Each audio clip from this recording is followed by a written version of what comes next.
ओम श्री साईनाथाय नमः।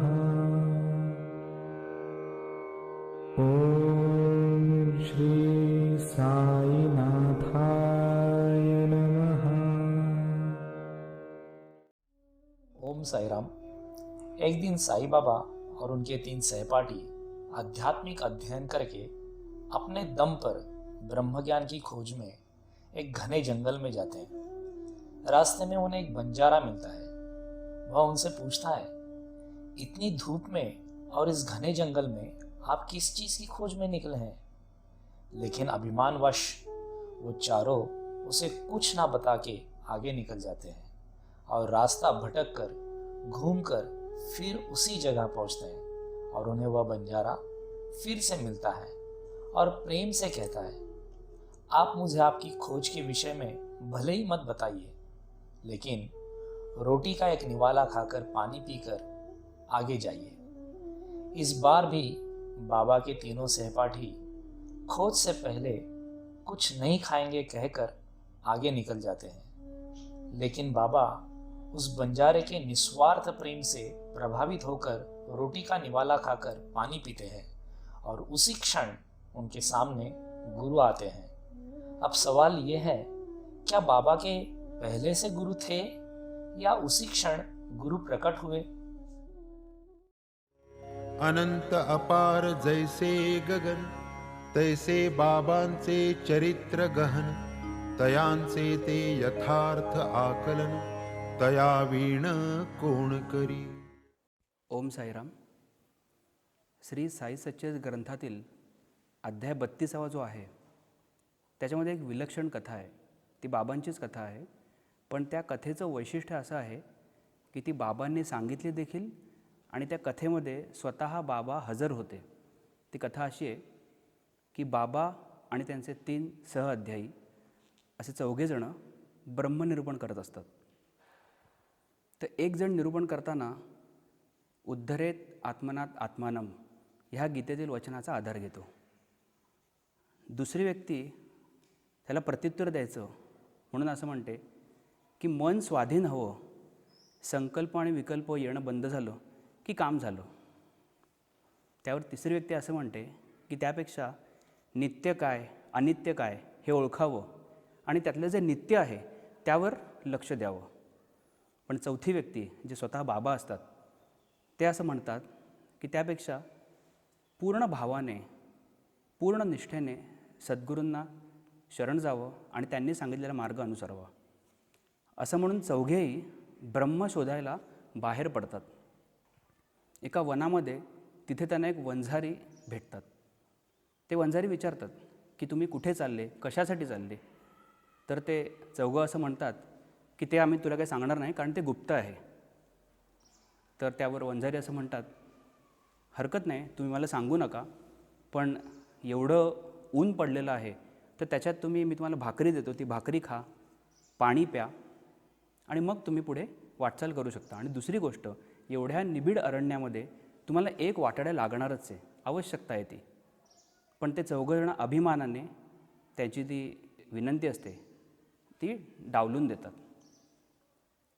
पुढे वण करत शेवटी पुन्हा त्याच ठिकाणी ते 4घेही येतात ज्याच्यात बाबाही असतात आणि तिकडे पुन्हा ते वंझारी व्यक्ती जी असते ती भेटते आणि म्हणते की आता तर मी सांगतो ते ऐका, की माझ्याकडची जी भाकरी आहे ती तुम्ही खा, पाणी प्या आणि मग पुढील वाटचाल करा. तर त्यातले त्या 4घांपैकी जे 3घं असतात त्यांना ते पुन्हा मान्य होत नाही, ते पुढे चालायला लागतात. पण बाबा असं विचार करतात की इतकी साधी व्यक्ती आहे, म्हणजे तसं म्हणाल तर खालच्या जमातीची व्यक्ती आहे, ती आपल्याला इतक्या प्रेमाने भाकरी खाण्यास सांगते, आग्रह करते, म्हणजे त्याच्या मनात नक्की प्रेम असणार, तर आपण त्या प्रेमाचा अनादर करू नये असा विचार बाबा करतात. आणि म्हणून ती भाकरी घेतात, ती खातात, त्यावर पाणी पितात आणि तृप्त होतात. असं करताना करता तोच तिथे गुरु प्रकटतात. तर कृष्णाजी, प्रश्न असा आहे की गुरु तर प्रकटले हे तर पोथीमध्ये म्हटलेलंच आहे, तर बाबांचे गुरु आधीच होते आणि ते असलेले गुरु तिथे प्रकटले का त्यावेळेला जे प्रकटले ते गुरु म्हणून बाबांनी केले? ह्याच्यावर जरा कृपया आपण विवेचन करावं. 32वां अध्याय. गुरु की महिमा, गुरु की आवश्यकता, ये दो टॉपिक्स पे डील करती है। जी। और ये जो कथा ये अध्याय में आया है, जहाँ पे बाबा समेत 3 और लोग ब्रह्म ज्ञान की खोज में निकलते हैं और तीनों का अध्ययन हो चुका है, काफ़ी अध्ययन हो चुका है सभी का। तो उसमें से एक कहता है कि जैसा भगवत गीता का श्लोक है, तो इंसान को अपना उद्धार स्वयं ही करना चाहिए। मतलब वो कर्मयोग को प्रतिपादित करती है। और दूसरा, जो इंसान अपने मन को वश में कर लिया, बस वही वो ब्रह्म ज्ञान का अधिकारी है। ये दूसरा व्यक्ति बोलता है। दूसरा व्यक्ति कहता है। जी। तो यहाँ पे मन का योग साधने की बात हो रही है, इसलिए पतंजलि योग मतलब योग विद्या से विभूषित है वो, जहाँ पे मन को साधने के लिए अष्टांग योग की बात हुई है। और तीसरा वो कहता है कि सारा सार विवेक ही आधार है ब्रह्म ज्ञान का। नित्य क्या है, अनित्य क्या है, क्या शाश्वत है, क्या नश्वर है, मतलब एक तरह से ज्ञान योग। तो वो ज्ञान योग का अधिकारी है। ओके। तो एक कर्मयोगी है, एक पतंजलि योग दर्शन से निष्णात है, राजयोग से निष्णात है, और तीसरा जो है वो ज्ञान योगी है। लेकिन बाबा का मत थोड़ा इन तीनों से भिन्न है। वो एक ओवी में आता है, बाबा का मत क्या है। चौथ्या नावडे पुस्तकी ज्ञान, करू आदरी विहिताचरण, काया वाचा पंच प्राण, करी समर्पण गुरुचरणी। चौथा, ना आवड़े पुस्तकी ज्ञान, मतलब बाबा को ये पुस्तकी ये नॉलेज जो है ना, कर्मयोग, राजयोग, ये बाबा को पसंद नहीं है। चौथ्या, ना आवड़े पुस्तकी ज्ञान, करु आदरी विहिताचरण, वो सिर्फ एक बात में विश्वास करते हैं, विहित आचरण में विश्वास करते हैं। वाह वाह, क्या बात है, वाह। जिसका आचरण शुद्ध है, जो कभी भी ख्वाब में भी कोई गलत कार्य नहीं करता। शास्त्रों में निषिद्ध कर्म जो बताए हैं, भूल के भी उनके तरफ देखता नहीं है, वो कर्म उनके हाथों स्वप्न में भी नहीं होते हैं। वैसे विहिताचरण, वो पवित्र आचरण की भावना रखने वाले हैं। करु आदरी विहिताचरण, मतलब जो शास्त्रों में विहित कर्म बताए गए हैं, जिन कर्मों को करने की प्रेरणा दी गई है, बस वही कर्म करने में जो विश्वास रखता है, वो है बाबा। करु आदरे विहिताचरण, काया वाचा पंच प्राण, अपना काया, जबान, वाचा, अपने पंच प्राणों को करी समर्पण गुरुचरणी, और जो अपने गुरु को चरणों में समर्पित करता है, वही ब्रह्म ज्ञान का अधिकारी है। ऐसी भावना बाबा की है। वाह वाह। और ये चारों अपनी अपनी भावनाएं लेकर के ब्रह्म ज्ञान की खोज में निकलते हैं। और वो खोज में जब निकलते हैं तो कहानी बताती है कि वो जिस अरण्य से गुजर रहे हैं, वो इतना सघन है कि सूर्य की एक रश्मि भी उन तक नहीं पहुंच पाती है। परिते रान अति विस्तीर्ण, विशाल तुंग विटपी विकीर्ण, रिघेन जेथे सूर्य किरण, मार्ग क्रमण कईते थे। मतलब वो इतनी मायावी है, वो इतना अज्ञान और अंधेरा से भरा हुआ है कि ज्ञान का एक रश्मि भी उन तक नहीं पहुंच सकती है। तो उन्होंने ये संसार की माया को बता दिया है अरण्य के नाम से। ओहो, वाह, क्या बात है, बहुत खूब। और फिर बाबा, और वहाँ पे वो फिर बंजारे का मिलना कि आप इतने घनघोर अरण्य से गुजर रहे हैं, आप अकेले से ये यात्रा तय न कर पाएंगे, एक पथ प्रदर्शक की ज़रूरत है। तो आप किसी पथ प्रदर्शक को साथ में ले लीजिए, आपको कहाँ जाना है मुझे बताइए, तो फिर मैं आपको गाइड करूँगा। लेकिन ये चारों को ऐसा लगता है, इंक्लूडिंग बाबा, कि ये एक बंजारा है, इसका खुद का ठिकाना नहीं है, ये एक जगह पे ये खुद स्वयं नहीं स्थिर है, समय समय पे जगह बदलता है, तभी तो ये बंजारा है। और जिसका खुद का ठिकाना नहीं है, वो हमको इतनी बड़ी ब्रह्म ज्ञान की खोज में क्या सहायक सिद्ध होगा, ऐसा मान करके वो उनको तुच्छ मानते हैं और फिर उनको नेग्लेक्ट करते हुए आगे निकल जाते हैं। और फिर क्योंकि उन्होंने जैसा मेंशन किया है कि ये एक घनघोर अरण्य है, तो वो घूमते घूमते घूमते घूमते घूमते घूमते घूमते पता तक नहीं चलता है कि कब वापस वही जगह पे पहुंच गए जहां वो बंजारा खड़ा था। मतलब वहां पे बंजारा स्थिर है और ये चारों अस्थिर है, ये प्रूव हो गया। हाँ हाँ, वाह वाह, क्या बात है। तो फिर वो घूमते घूमते जब वो बंजारे के पास पहुंचते हैं, तब वो बंजारा कहता है, अभी तो भी आपका अहंकार गल गया, अभी तो भी मेरी बात मानिए। अगर आपको आपका गुप्त ज्ञान का खोज का जो है खबर आप मुझे नहीं भी देना चाहते तो ना दीजिएगा, लेकिन इतना प्रखर धूप सर पे चढ़ा हुआ है, अतड़ियाँ मतलब तन चुकी होगी, भूख लगी होगी, प्यास लगी होगी, थोड़ा सा कुछ खा लो। एक चतकोर रोटी ही खा के सूखी चटनी के साथ, मेरे पास तो वही है, उतना खा के भले ही आप लोग मत बताइए आपको कहाँ जाना है, भले उसके बाद चले जाइए। और फिर वहाँ पे वो तीनों फिर निकलते हैं और उनको ऐसा लगता है कि एक तो हम इतने बड़े खोज में निकल रहे हैं और ये बार बार ये आदमी आड़े आ रहा है, बीच में आ रहा है, विघ्न बाधा बन करके। तो उस वक्त भी वो लोग वैसा देखते हैं उनको, और वो तीनों निकल जाते हैं। लेकिन बाबा को ऐसा लगता है कि जो व्यक्ति बगैर किसी स्वार्थ के अपना प्रेम बरसा रहा हो, जैसे मानो मेरी भूख वो फील कर रहा है, मेरी प्यास वो फील कर रहा है, इतना निस्वार्थ प्रेम जिस व्यक्ति में बसा हो, उसकी बात मान लेनी चाहिए। बाबा को ऐसा लगता है और वो उनका दिया हुआ सूखी रोटी खा करके पानी पीते हैं। और कहानी बताती है कि उसी क्षण बाबा के गुरु प्रकट हो जाते हैं। अब सवाल ये है, जैसा अभी तुमने पूछा कि फिर वो गुरु क्या पहले से बाबा का कोई गुरु था, तो पॉसिबल ही नहीं है, क्योंकि उन्होंने लिखा है कि खुद के दम पे वो खोज में निकले थे। आम्ही अवघेच बुद्धिमान काढू आपुला मार्ग शोधून वाटाडियाचे काय प्रयोजन होता की अभिमान हा पोटी। और अगर उसी वक्त प्रकट हुआ, अगर ऐसा बोलते हैं, तो हकीकत में उसी क्षण प्रकट हुए। और वो गुरु कोई और नहीं है, वो बंजारा ही वो गुरु है। जब तक वो बंजारा की बात नहीं मान रहे थे, अपनी चला रहे थे, तब तक वो बंजारा था। ओहो हो, क्या बात है। जैसे ही उनकी बात मान ली कि रोटी खाओ, पानी पियो, बस उनके वचन को जब सम्मान दिया गया, शिरोधार्य किया गया, उनके वचन को निभाया गया, कि उसी क्षण वही बंजारा सदगुरु बन गए। क्या बात है, वाह वाह। तो ये एक टॉप सीक्रेट है इस कहानी का। स्वये आपण असता अवतारी वंद्य मानुनिया वणजारी अन्न ब्रह्म निज निर्धारी सेऊनी थोरी गायली तैसेच तया जो अवमानी तयाची कैसी होते हानी गायली ही प्रबुद्धांची कहाणी कोणी न ज्ञानी गुरु बिन। एक कबीर का दोहा है, जाति न पूछो साधु की, पूछ लीजिए ज्ञान। भले ही बंजारा है वो, लेकिन उनकी जात नहीं देखते हैं। जिसके दिल में बेइंतहा मोहब्बत है, जो औरों को, उनकी तकलीफ को, उनका अज्ञान को फील करता हो, ऐसा ही व्यक्ति एक गुरु हो सकता है। जाति न पूछो साधु की, पूछ लीजिए ज्ञान, मोल करो तलवार का, पड़ी रहन दो म्यान।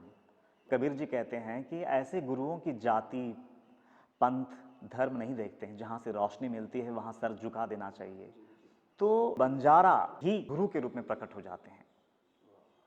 ये इम्पॉर्टेंट है। अगर आज हम शिरडी जाते हैं, फिर सवाल ये उठता है कि समाधि मंदिर में जो बाबा की छवि है, बाबा की जो प्रतिमा है, तो वो वाकई में हमारे लिए अभी बंजारा है या सच्चिदानंद सदगुरु है? एक सवाल है। वाह वाह, क्या बात है, वाह।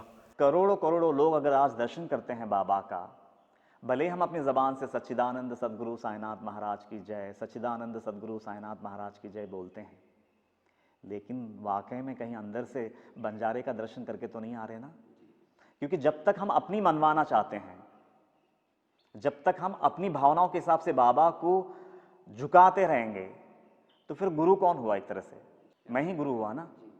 लेकिन जिस दिन मेरी भावनाएं उनके सामने गिर जाएगी, उनकी भावनाओं की कद्र करना हम सीखेंगे, वो क्या मुझसे चाहते हैं, उनकी आज्ञा को जिस दिन मैं समझना शुरू करूंगा, उनकी आज्ञा के हिसाब से जब मैं आचरण करना शुरू करूंगा, उस दिन से वो मेरे सदगुरु हो गए। उस दिन से वो नारा सही मायने में फिर मेरे ज़बान से निकलने का अधिकार रखता है, सच्चिदानंद सदगुरु साईनाथ महाराज की जय। वाह वाह, क्या बात है। नहीं तो भले ही हम ज़बान से सच्चिदानंद सदगुरु साईनाथ महाराज की जय बोले जा रहे हैं, लेकिन दर्शन तो बंजारे का ही करते आ रहे हैं।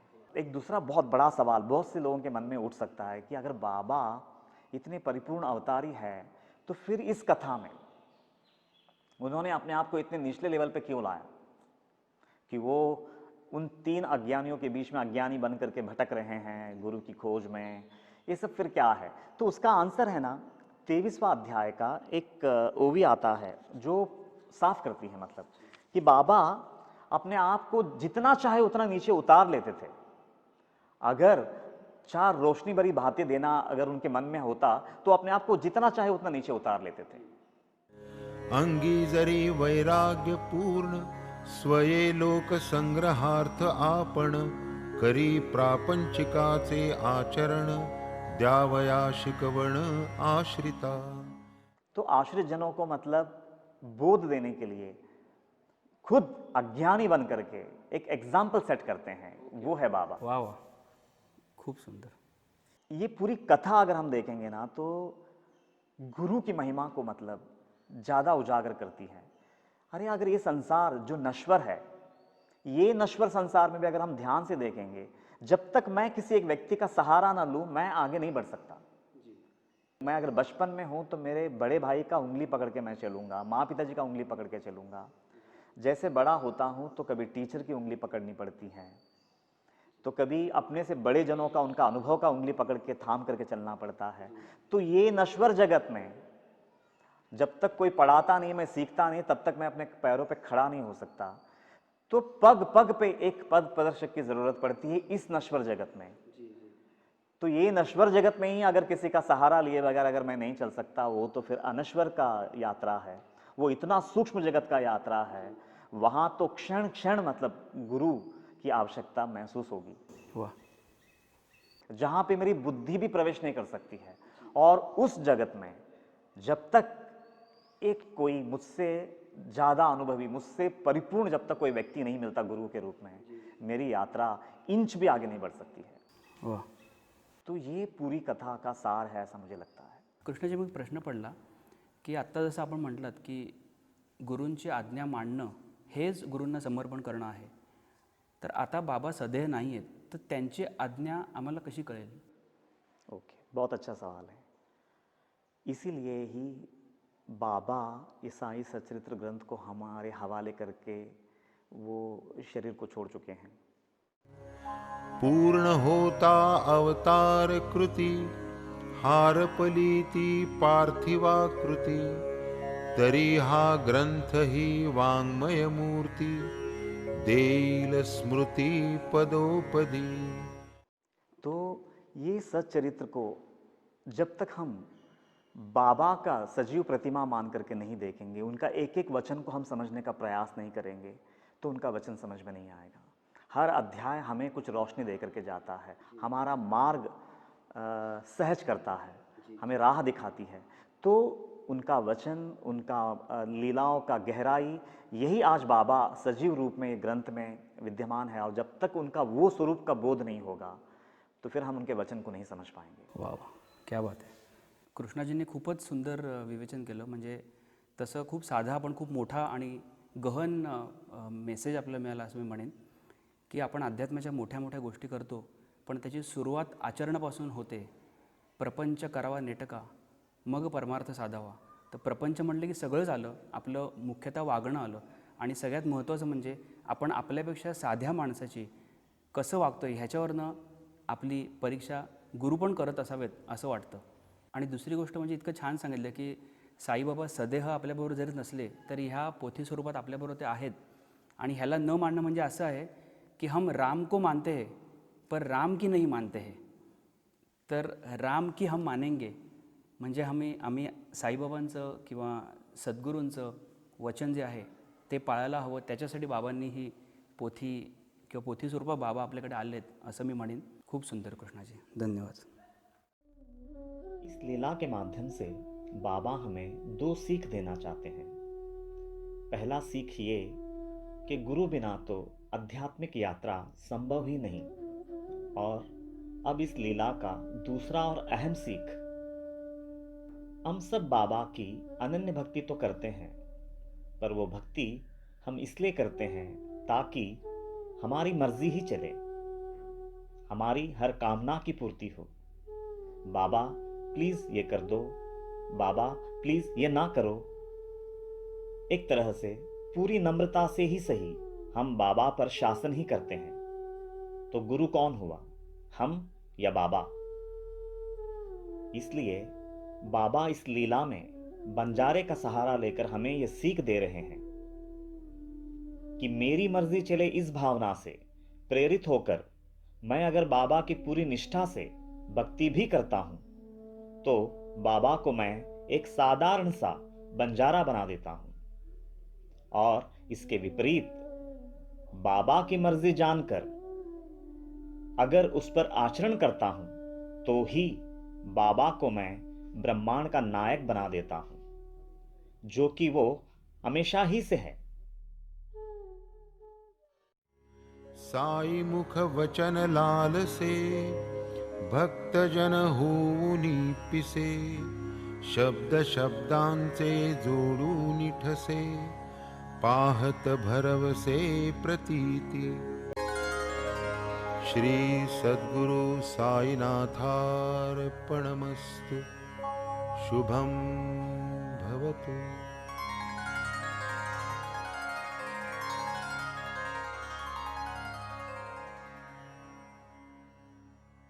श्री सच्चिदानंद सद्गुरु साईनाथ